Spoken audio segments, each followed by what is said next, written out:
Nostalgia ain't what it used to be. Over the last decade or so, we've seen movie studios lean heavily into the past and focus on bringing back actors, storylines, and seemingly gone franchises. In the past, films would often keep the same characters and then either reboot or remake rather than recasting. That was seen in stuff like Superman, Batman, James Bond, so on and so forth. However, as the focus on continuity, shared universes, and actors staying in certain roles for years and years and years and years, Hollywood has kind of hit a point where they're stuck in a time that I'd like to call the death spiral of nostalgia bait. I'm sure you've recently seen how Marvel's bringing back Robert Downey Jr. to now play Doctor Doom and how Billie Piper's now playing the Doctor. These doctors are being brought in because people don't have patience and they'd like to bring the franchise back to life. While I do like these choices and they have pulled me back in, there is a cynical side to me that wonders how long this can go on for. I've been talking about this with a couple of people, and yeah, I have a theory that once a franchise starts to do this, it begins to signal the end. Sometimes it feels like desperation, like you couldn't live with your failure, and where did it bring you? Back to Thanos. And it's sort of the break glass in case of emergency casting that I think is sometimes just kicking the can down the road. I feel like when this happens, the studios sort of paint themselves into a corner where they now have to do this to stay relevant. But ultimately, it kind of trains your audience to only like certain kinds of things and kills the whole risk-reward system that Hollywood used to have where they take a chance and it would grow and blow up massively. I think Star Wars has really suffered because of that and they seem unable to move on. Even if they have an entire movie about how you have to. But I feel there's hope. I do kind of want to go through the overall theory of it, the positives and negatives, and how I think there's a way out. So come with me, old chap. Obviously though, this is just my opinion. It might not even be the right opinion, imagine that. But yeah, I'd love to hear your thoughts on whether you agree or not. And how you might face death if you don't hit the thumbs up. Anyway, with that out of the way, I don't think it's any secret that nostalgia is often used to save a franchise for the future. Hollywood isn't exactly brimming with new ideas, and the phrase creatively bankrupt often springs to mind. Just looking at the upcoming slate of 2026 at CinemaCon showed how little they were doing in terms of creativity. From prequels to sequels to reboots and more, Hollywood has been mining the past to help with the future. Nostalgia is a hell of a drug as well. It can remind people of the good old days before everything was miserable, or at least seem that way to their young, more enthusiastic eyes. However, I think when a franchise becomes overly reliant on the past, it destroys the future, stifles creativity, and ultimately undermines what those moments meant in the first place. Recycling can be good, but overall, it sort of becomes like an echo. You get that initial burst of sound, but then it continues to lose its quality and volume over time and just repeats over and over and over. Now, the first thing I want to talk about with this video is what is nostalgia and why is it so powerful? Well, as someone who got diagnosed with anxiety a couple of years back, I started to ask myself why. Why do I panic when thinking about the future? I think things like uncertainty, fear, and just not knowing what's coming can often be worrying. I don't get anxiety when I think about the past because the past has already happened. Now, let's apply that to the grander scale and talk about how it ties in with nostalgia. I think the past can often be a comfortable place that even in the bad moments offers some sense of security. In order to be where we are, we had to get through something to get here, so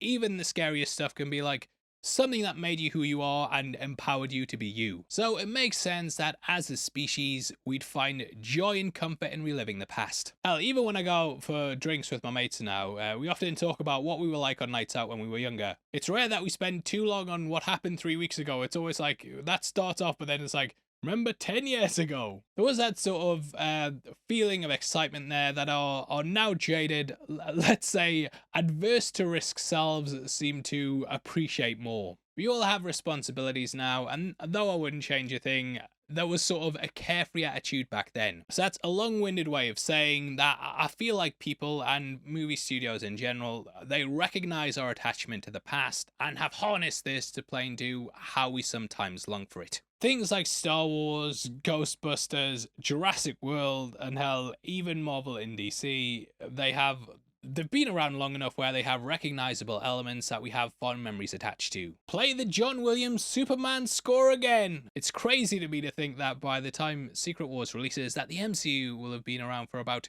20 years now. That's been popular pretty consistently, but there's been those other franchises that have had a second life. When done creatively, it can help invigorate a franchise and give it some new life. Take the Ghostbusters 2016 reboot. Pretty crap, yeah?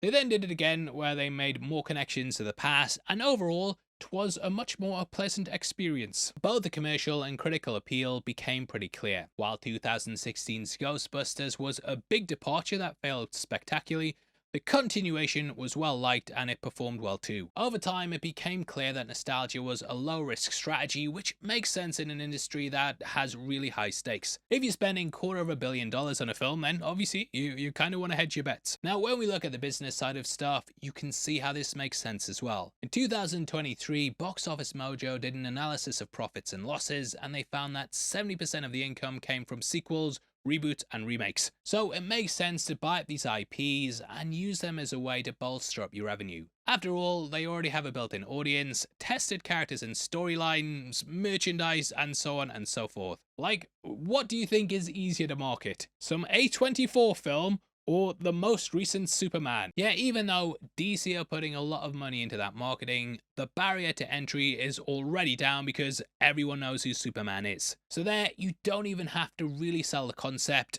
People already know. I think when you have so many studios realizing that there's so much potential there for easy money, they all start to jump on the bandwagon. So quickly it becomes oversaturated and nostalgia is everywhere. It then also becomes a safety net when things aren't working out. The latest Doctor Who season, that saw viewership at an all-time low, and Billie Piper was apparently brought in at the last minute to try and save the deal with Disney. Though there was no plan on how to use her, they knew the familiar face would help reignite interest. And I have to say that it did pique my interest as well. I switched off in the middle of season 1, but got interested with seeing a familiar face. And it's something that Doctor Who has done before as well. Even recently, bringing David Tennant back was a clear shot in the arm and also a clear way to cash in on nostalgia. There's even plans apparently to have him and Billy reunite, and yeah, the cynical side of me, it does start to question things. It kind of goes back to that point of the death spiral where now it seems like they may be locked into having to go back to the past because the future ideas aren't seeming to work out. But I feel like it's more the execution of those new ideas rather than the new ideas themselves. However, they've seen that works with other franchises and thus have now applied it to this. But again,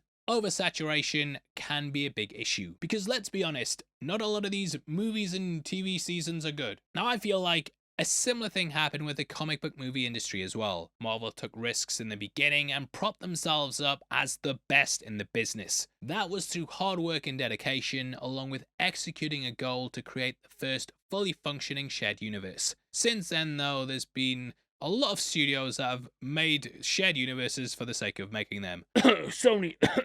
So the market slowly becomes oversaturated, and that feeling of superhero films being an event is now gone because we've gotten so many of them. Even the good ones aren't really performing that well anymore because it's like, yeah, we've had so many of these that no one cares anymore. So in order to chase these short-term goals of success, they've killed the overall genre because it was more about making money than doing something that would stand the test of time. And that's something that I feel about nostalgia as well. The Star Wars sequel trilogy, perfect example. The Force Awakens managed to recapture the feeling that a lot of people had with the original trilogy, and though people seem to enjoy the prequels a lot more these days, yeah, I was there, Gandalf.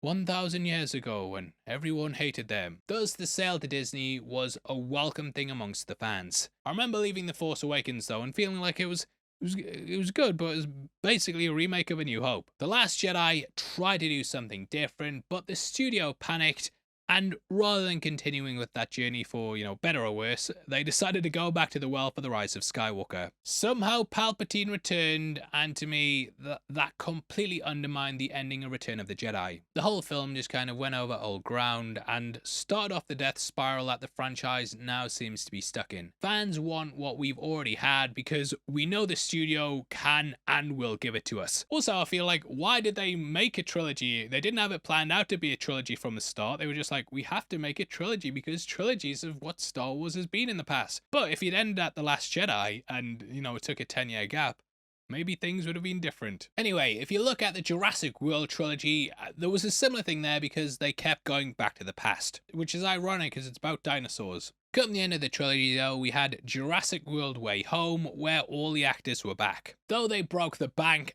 I can't help but feel that these movies paled in comparison to what had come before. Overall, these strategies seem to be leading to diminishing returns as well. I'm sure everyone has heard the term franchise fatigue, but what does that actually mean? Well, I think at its heart, it's sort of a feeling of exhaustion about seeing the same thing over and over and over. Repetition can get boring and can drain you. If you've ever worked in a call center and just sat looking at a spreadsheet all day and ringing people and doing the same script, yep, soul destroying. Terminator is a great example of where the series has been stuck in a loop, constantly going back and rebooting itself over and over and over again. Though it uses the caveat of time travel and altered timelines to justify the narrative, even the stars behind it seem to understand what's not working. When discussing Terminator Dark Fate, Arnie was open about how audiences wanted something new rather than him and Linda Hamilton again. Said something like people are sick of their granddaddy's Terminator. Now, I actually feel like the nostalgia-driven push may even alienate new audiences because it's not something they have those sweet memories of.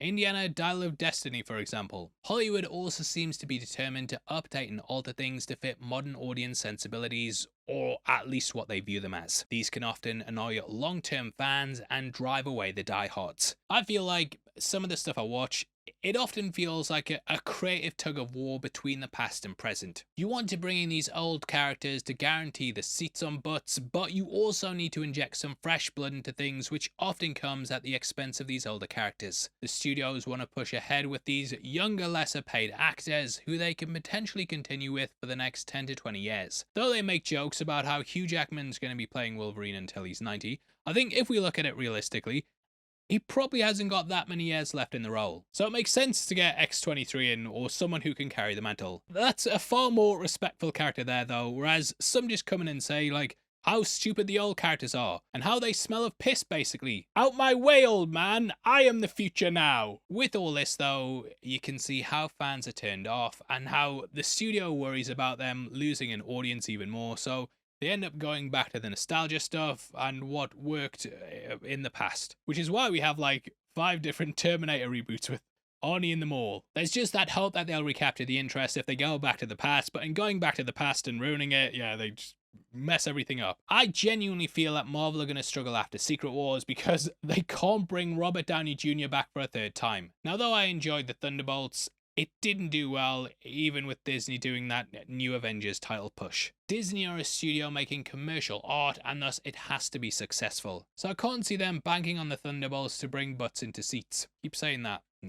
Good phrase, I think. On a side note, yeah, it's weird how studios also seem to just refuse to cancel things these days. Like, we didn't get a Dread sequel yet, because as good of a movie as that was, it just didn't bring the money in. I remember counting that there were like 9 DCEU flops back to back, and though they rebooted it now, like, back in the 90s, would have been cancelled after the second one. I do wonder after Secret Wars, you know, if we keep getting films that perform at the level of Cap 4 and Thunderbolts, if Disney will just hit a point where they're like, we've lost too much money, end it. Which I also kind of think about with Star Wars as well. These are such big IPs at this point though that it seems like it's something they never do. But they're just locked into a constant nightmare of diminishing returns, announcing and making 5 movies before they've seen if the last one did well, and yeah, a race to the abyss. A spiral of death, if you will. So, what is the way forward? Well, though I harp on about James Bond a lot, I've often said I think it's the best handled franchise in Hollywood. It's been around for over 60 years.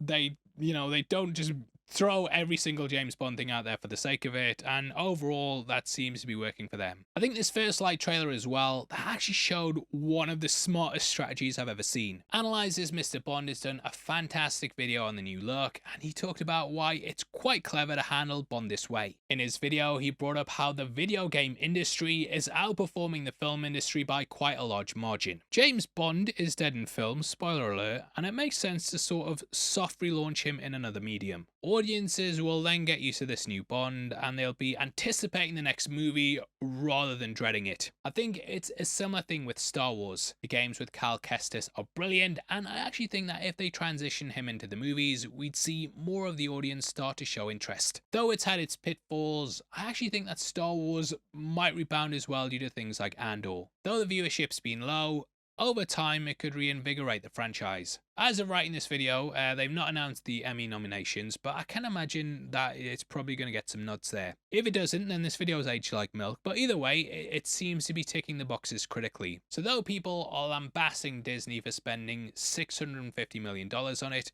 that investment might actually pay off if it brings people back. Back to Bond though, I know there was talk as well that they should bring Pierce Brosnan back as the character. This could be an old man Bond, but I really hope that they don't. I think that would lead to them going into that death spiral, and ultimately audiences would be less accepting of them trying something new. Hell, even around Skyfall, there was actually some people in the creative team that wanted Sean Connery to play Kincaid. This was nixed by Sam Mendes, and I think though it probably would have just been a cool Easter egg at the time. I know Hollywood would have been like, well, keep bringing everyone back. It closed the door for them overall, just mining the past, which they might have fallen into doing. I think overall studios need to get away from going back to things from the past and push forward through both success and failure. Ultimately, it will lead to a healthier industry and an audience who aren't as burned out by seeing the leftovers heated up and fed to them the next day. But yeah, that's just my thoughts. I haven't done one of these videos for a while, so I hope you enjoyed it. And if you did, I'd love to hear your thoughts below. Please drop a like as well, and if you want to follow us on Instagram, then make sure you check us out at Heavy Spoilers. Did you know that members of the channel also get early access to videos like this every week? If you click the join button, you'll get at least one breakdown a week before everyone else. Costs just 99 cents a month. It makes a massive difference to us, and yeah, for that just for 1 month for 99 cents, you'll get at least 4 to 5 videos early before everyone else. If you want to get some Heavy Spoilers merch, we've also got our t-shirt line located just below the video, and our new Predator design, Alien Game Over, and a lot more stuff. At the moment, if you buy 3, you get 20% off, and huge thank you to everyone who's picked one up. Now if you want something else to watch, check out one of our breakdowns on screen right now. Probably mining something from the past, but yeah, there's a reason Hollywood and me keep going back to those movies, and yeah, it's worth checking out because I guarantee you'll find a new appreciation for those films. With that out of the way though, huge thank you for sticking through this video. I've been your host Paul, I'll see you next time. Take care, peace.